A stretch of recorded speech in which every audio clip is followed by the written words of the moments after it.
You're listening to City of Muses on Paris Underground Radio.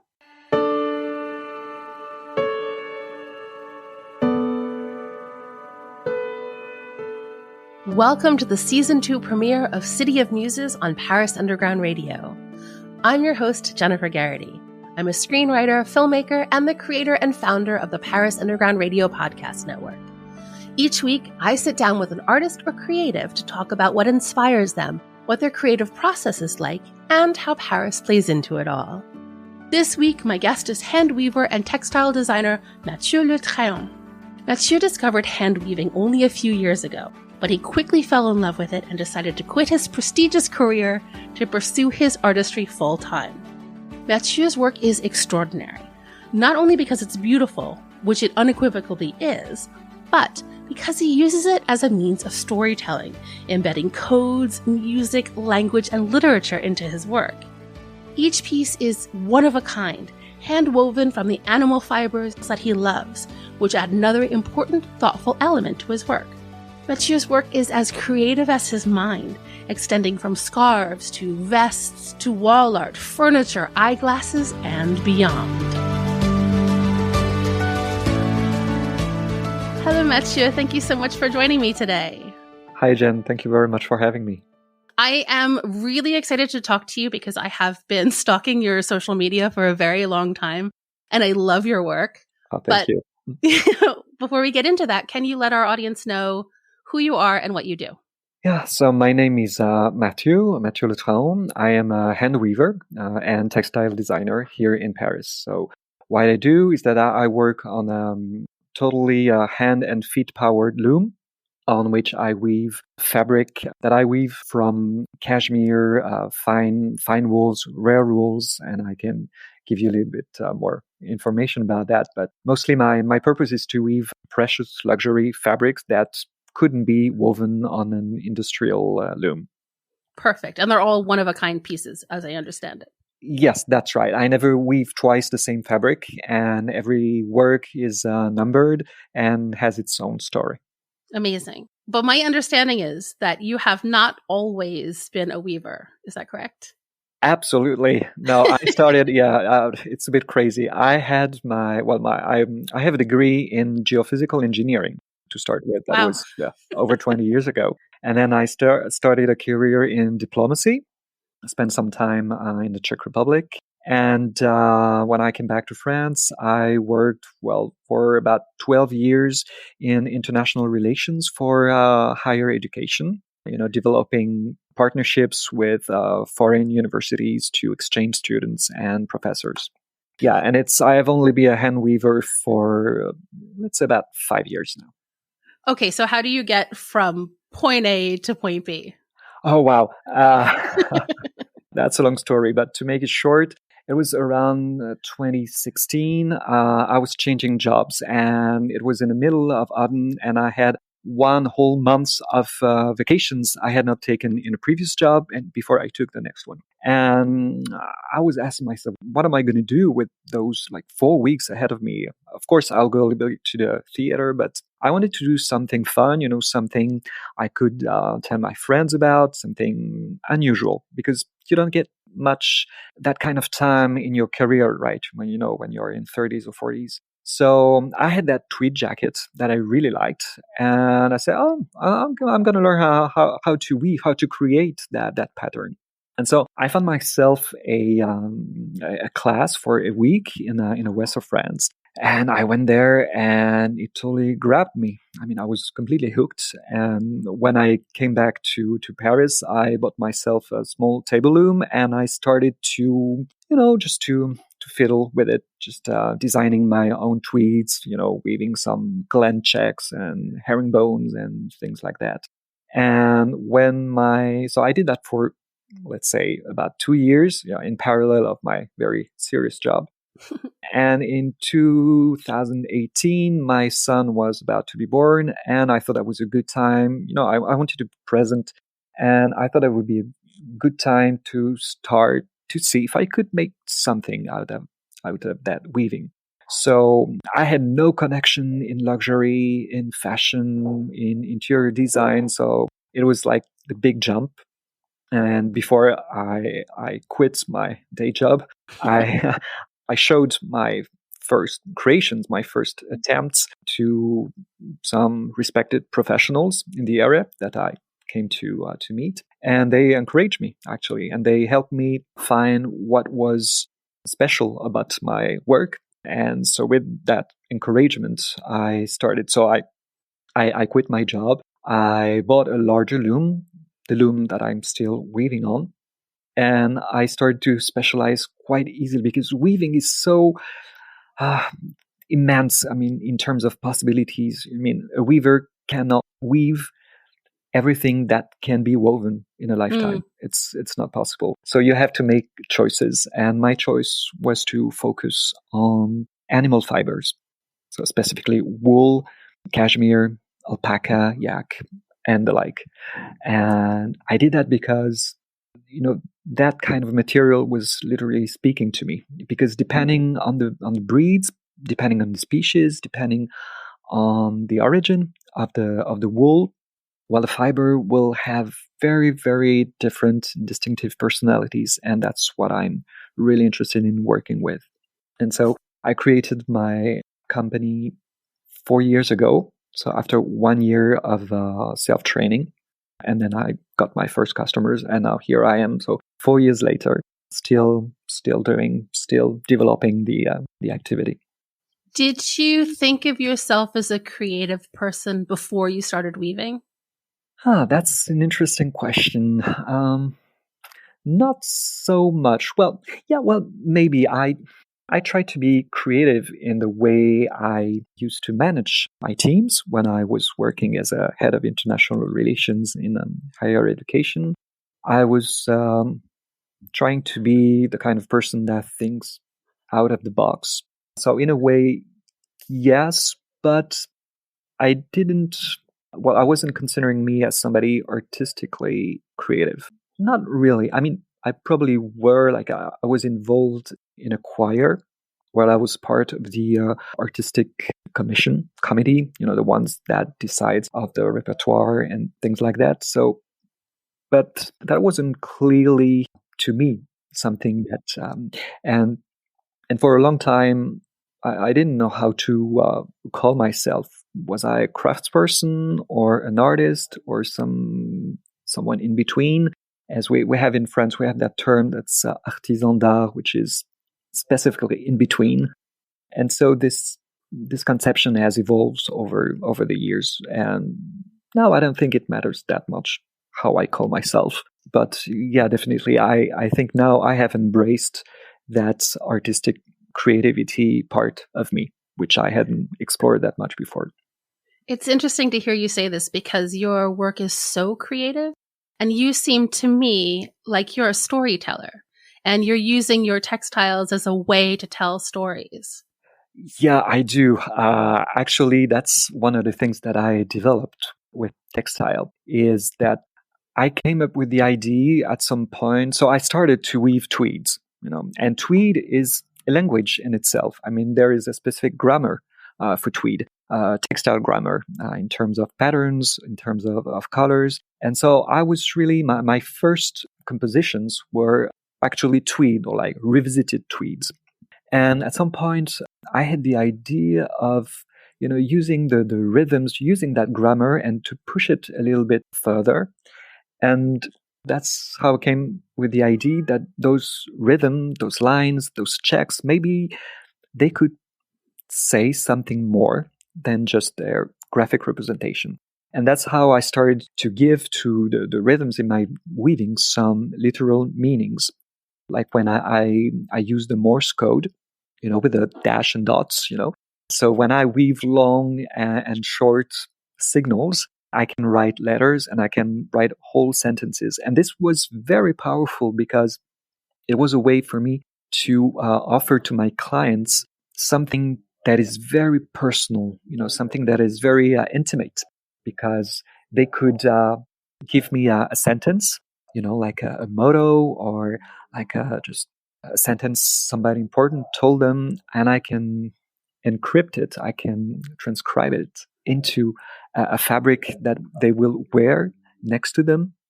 and without it being spelled out. You know what I mean? It still is very intimate.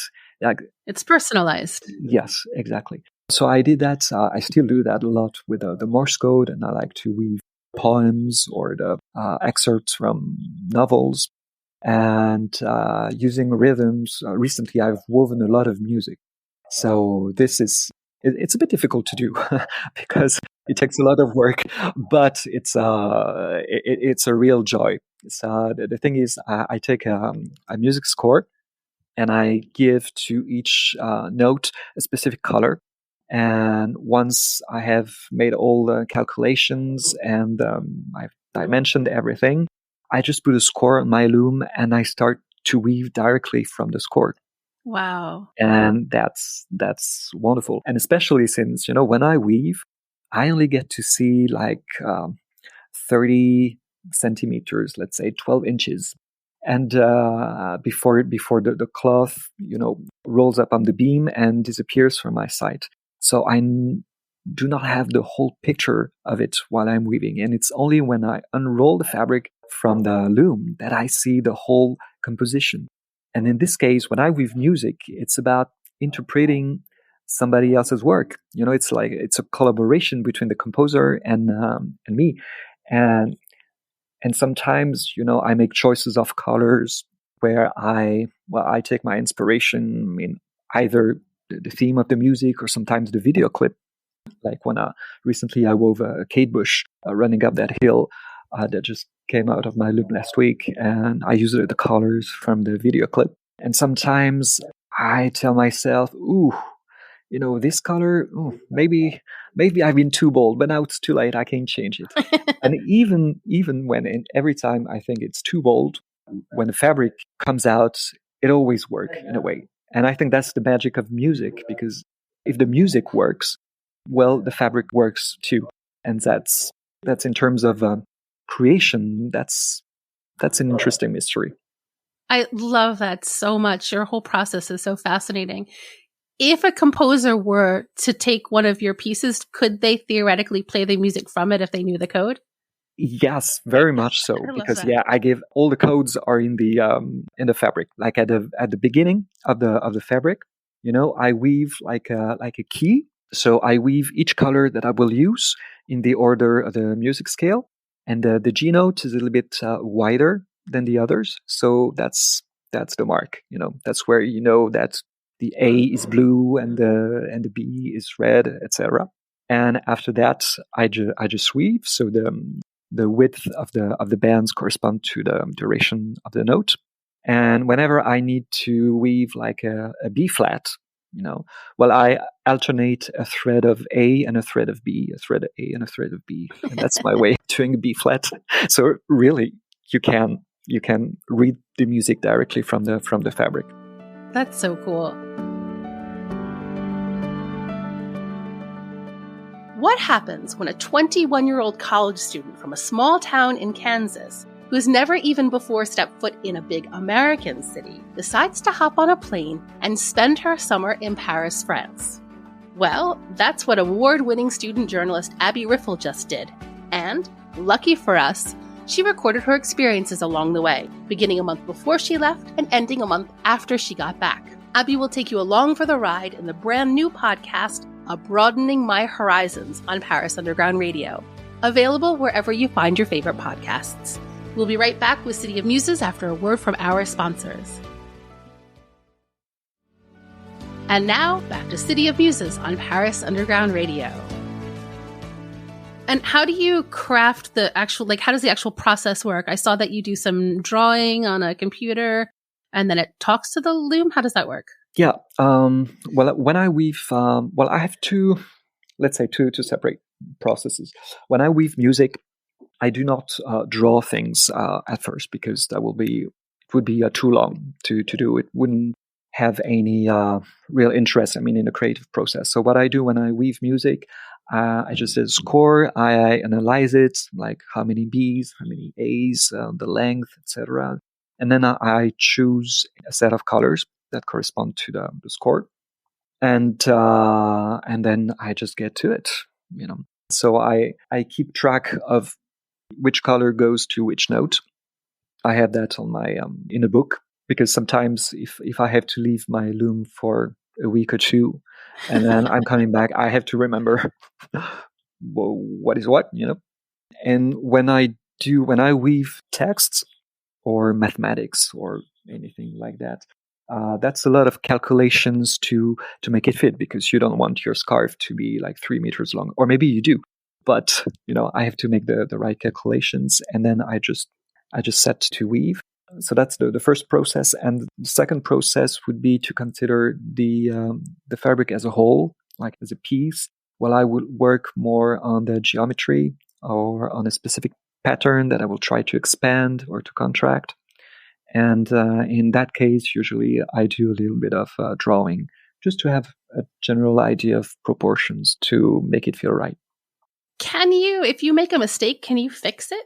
Ooh, that depends which mistake and when I'm doing it. It takes me about 6 to 10 hours just to set up the loom before I can weave. Wow. And that's so there's a series of operations I need to conduct on the loom, and every operation has their possibilities of mistakes. Admitted percentage of mistakes is 0%, because one misplaced thread, you immediately sees it in the fabric. So there is literally no room for mistake there.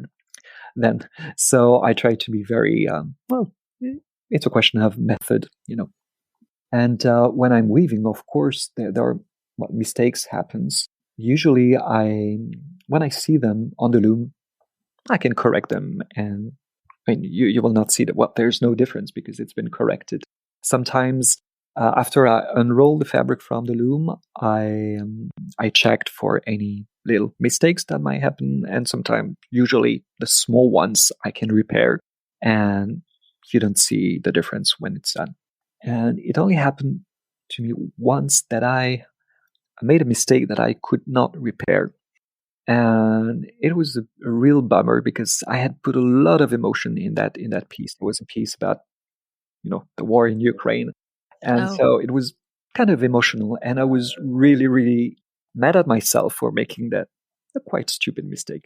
Well, then again, it's possible that people wouldn't have noticed the mistake, but to me it was jumping at my face.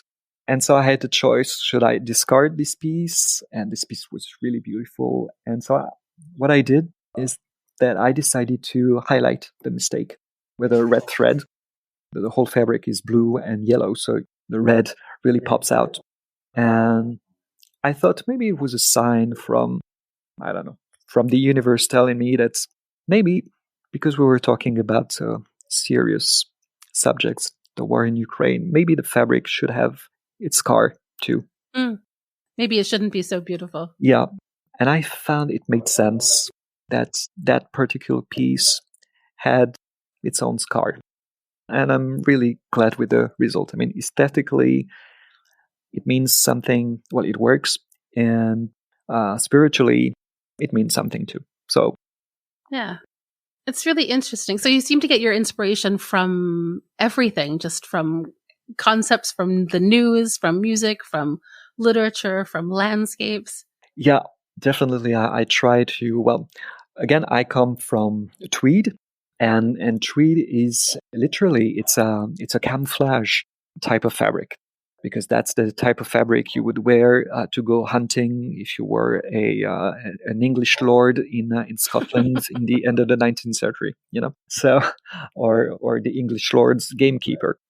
And so that's what I liked about tweed, is that tweed is a way to translate a landscape into fabric. And I like the idea of, translating landscapes and stories beyond the landscapes.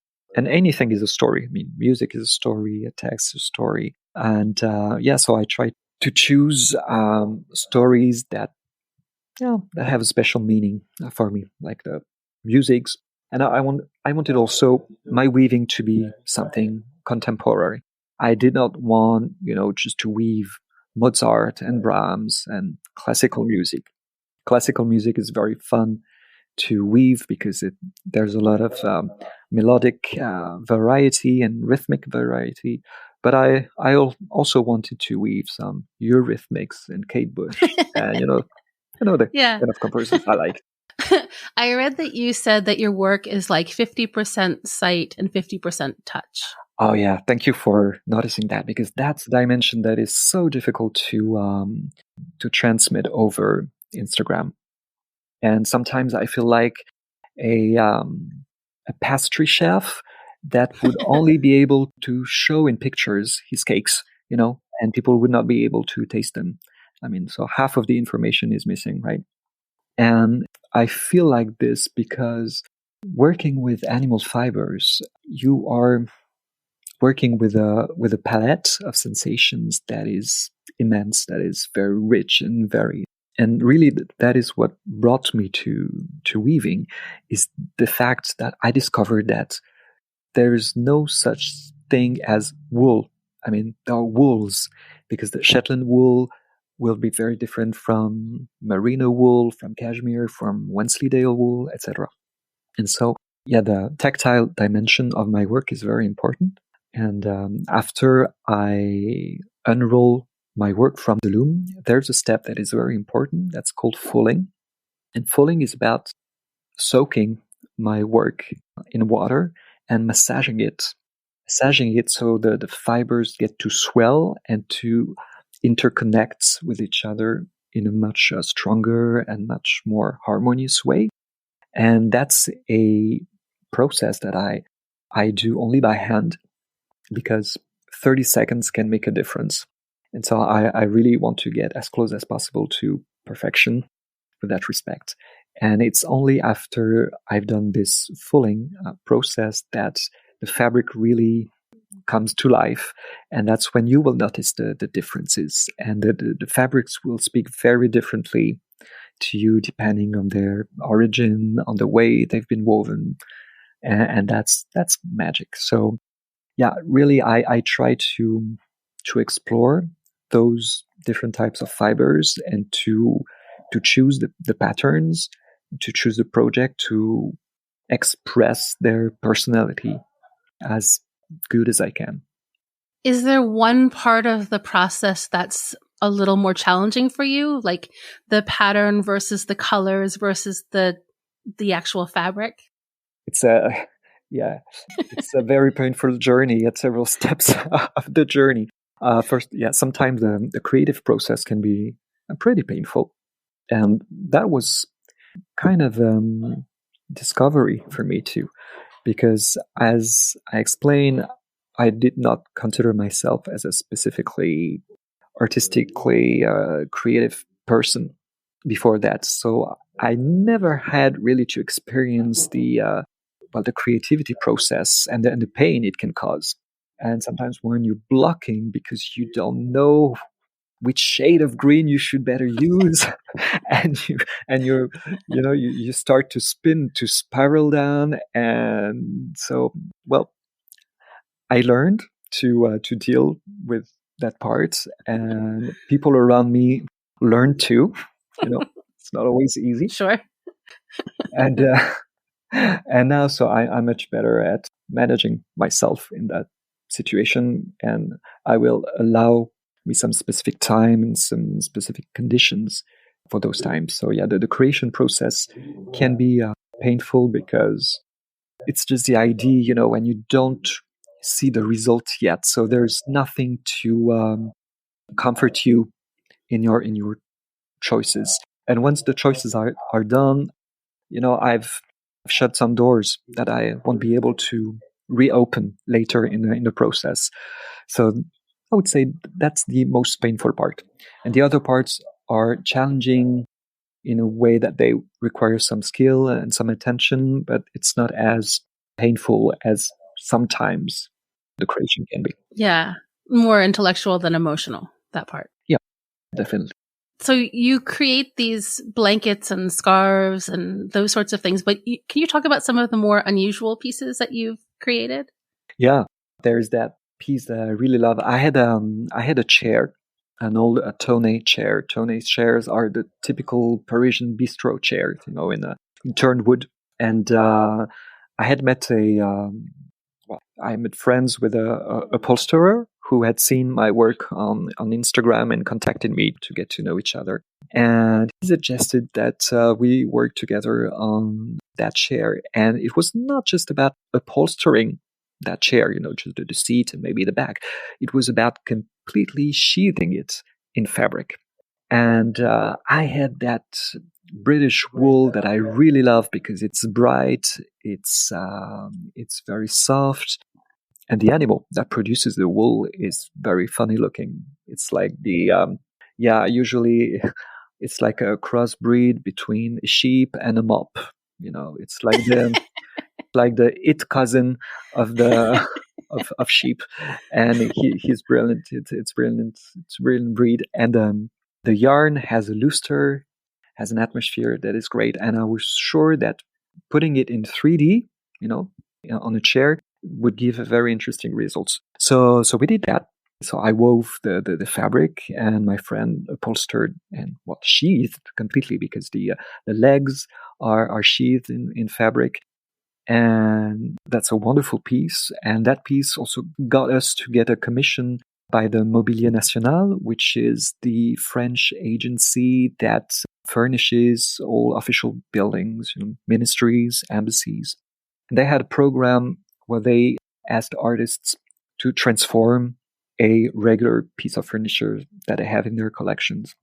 And they gave us 2 chairs, so a pair of chairs, bistro chairs, that we also completely covered in fabric, and for which I wove a fabric where I used a Morse code to weave the integral first article of the Declaration of Human Rights.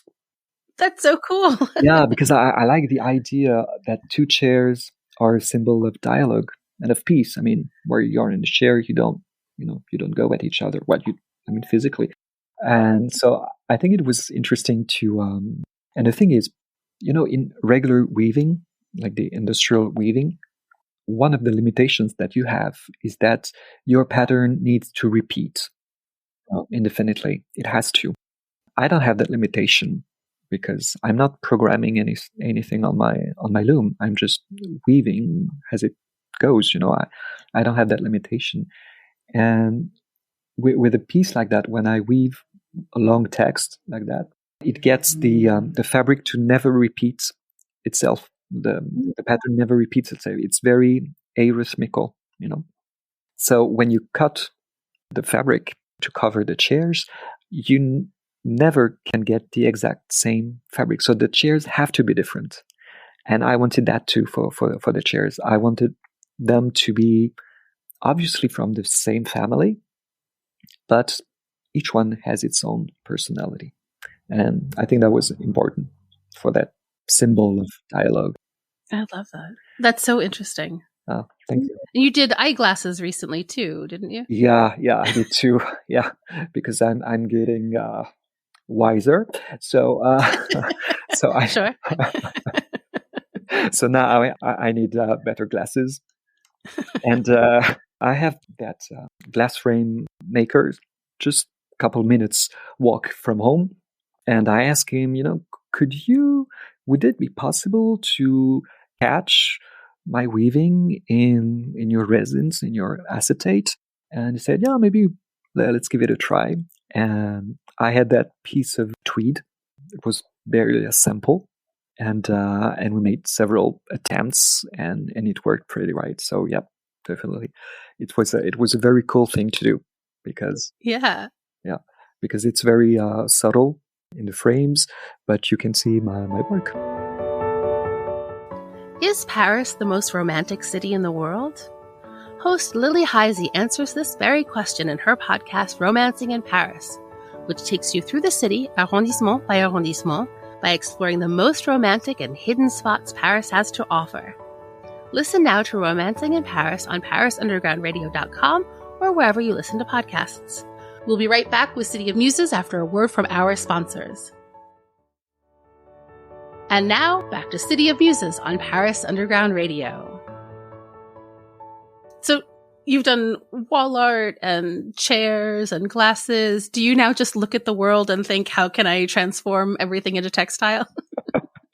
Yeah, probably. Well, the thing is, the thing is, one of the funny things that I discovered is that I've never been too good at, recognizing people with face. Now, I don't know the English word for that, but I'm not very good at that. But I'm very good at remembering the patterns of the fabric that people wear. So now that's how that's how I know if I've seen such or such person already. And, That's very funny. Yeah, but actually, you talked about wall art. This is pretty recent because up until recently, I was weaving mostly shawls and throws. Well, thing that you would envelop yourself with, to highlight that tactile nature of my fabrics. And I thought could be an interesting idea to stretch my work on frames and see what it would look like. And so I started doing that a few months ago, and I'm still developing that. It's actually, I kind of like the concept that it's not only panels that you look at, but also panels that are inviting you to touch them. It's like a tactile art. So far, it's something that I like, and it's also a nice way to collaborate with other artists or designers. And that's what I did. This summer, I hit my creation number 100, and I wanted it to be special. And so I worked with a friend of mine, and we used one of my weaving as a canvas for her to add some of her work, which actually was a lacquered snake shed skin. It sounds pretty gross like this, but it's beautiful because the light plays with the scales in a very, very nice way. And actually, the whole work made sense. We were evoking the myth of the Pythia, the prophet in the temple of Apollo in Delphi, Greece. So I played with the geographical coordinates of the place. I played with the motto that was on the temple, that was written in the temple, and then we had that skin applied to the work, and it was pretty fun to do. Yeah, it seems amazing. I saw it on your website. It looks beautiful. Thank you. Very cool. So I wish I can exhibit it in the coming months, so I could invite you to have a look and have a touch at it. Absolutely. And if that does happen, let me know, and I'll put the information in the show notes too, so that people listening can come and see your work in person. Sure, I'll let you know.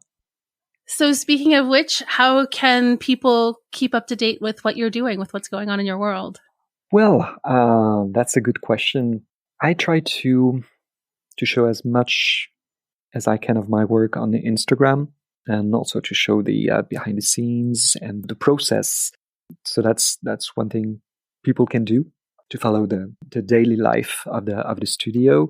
I have a website also, which is more, let's say, it's a showcase that, well, it doesn't change as much as it's not as dynamic as the Instagram thing is. And actually, I started a newsletter to give more information, especially like hot information, like 24 hours in advance of other communication channels for some events or collaborations that I'm making. I can already tell you in a few days, I'm going to release a collaboration with a glove maker. I worked with them a couple of years ago, and I had those great samples I wanted to highlight. So we worked together on creating a small collection of gloves. How cool! That would be leather and tweed, and it's pretty nice. So they should be shipped in the coming days, just in time for the winter weather. Exactly. And a good holiday gift. Precisely. Fabulous. Well, I will include links to everything so that people can find you really easily. Thank you so much, Mathieu. This was fabulous. Thank you so much for all those questions. It was a real pleasure to think of things. I don't take maybe as much time as I should to think about. So thank you for this introspection. Thank you. The pleasure is all mine. Thanks a lot. Thank you for listening to City of Muses. If you've liked what you heard, please take a moment to rate and review it. This is the fastest and easiest way to help support the podcast. Tell a friend who could use a little inspiration.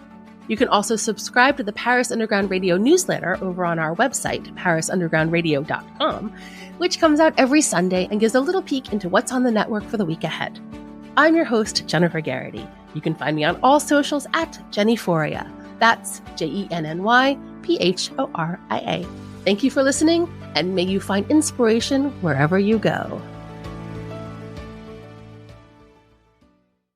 City of Muses was produced by Jennifer Geraghty for Paris Underground Radio.